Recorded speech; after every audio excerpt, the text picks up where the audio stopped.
ወንዱ ከስር ሆኖ ሴቷ ደግሞ ከላይ በምትሆንበት ጊዜ የወንዶች ብልት ሊሰበር የሚችለው እንዴት ነው? የወንዶች ብልት ላይ ከሚደርሱ ኢመርጀንሲ አደጋዎች ውስጥ አንዱ የወንዶች ብልት መሰበር ነው። እንደሚታወቀው የወንዶች ብልት ለመቆም ደም ያስፈልጋል። አንድ የወንድ ብልት ቆመ የምንለው ውስጡ በደም ሲሞላ ነው ማለት ነው። አንዳንድ ጊዜ ምን ይፈጠራል? የወንዶች ብልት ከቆመ በኋላ ማለትም ደም ስሮቹ በደም ተሞልቶ ከተወጠሩ በኋላ አንዳንድ ጊዜ የግብረ ስጋ ግንኙነት በሚደረግበት ጊዜ ወንዱ ከስር ሆኖ ሴቷ ደግሞ ከላይ በምትሆንበት ጊዜ በጉልበት ወይም በኃይል ግንኙነት በሚደረግበት ጊዜ ሴቷ የወንዱ ብልት ላይ እንደ አጋጣሚ እላው ላይ ልትቀመጥ ትችላለች። ይሄኔ በደም ተሞልቶ የቆመው ብልት ደም ስሮቹ እንዲጎዱ ወይም ደግሞ በደም ተሞልቶ የነበረ ቦታ ሊቀደድ ይችላል።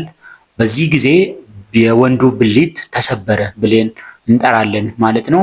ይሄም ደግሞ ሕክምናው እነዚህ የተቀደዱ ወይም የተበጠሱ ደም ስሮችን መልሶ በመስፋት ብልቱ መልሶ እንዲቆም ማድረግ ይቻላል ማለት ነው በቀዶ ሕክምና። የወንዶች ብልት መሰበር ምልክቶች ምን ምንድን ናቸው? አንደኛ ቆሞ የነበረው ብልት በአንድ ጊዜ ምንም ትንሽ ሰከንድም ሳይወስድ ይወድቃል ማለት ነው። ቀስ ብሎ ሳይሆን በአንዴ ማለት ነው። ከፍተኛ የሆነ ህመም ብልቱ ላይ ይሰማዋል። እንዲሁም ደግሞ እብጠት ይኖራል ማለት ነው። ብልቱ ዙሪያ ወይም ደግሞ አንድ ቦታ ላይ የማበጥ ምልክት ይኖራል።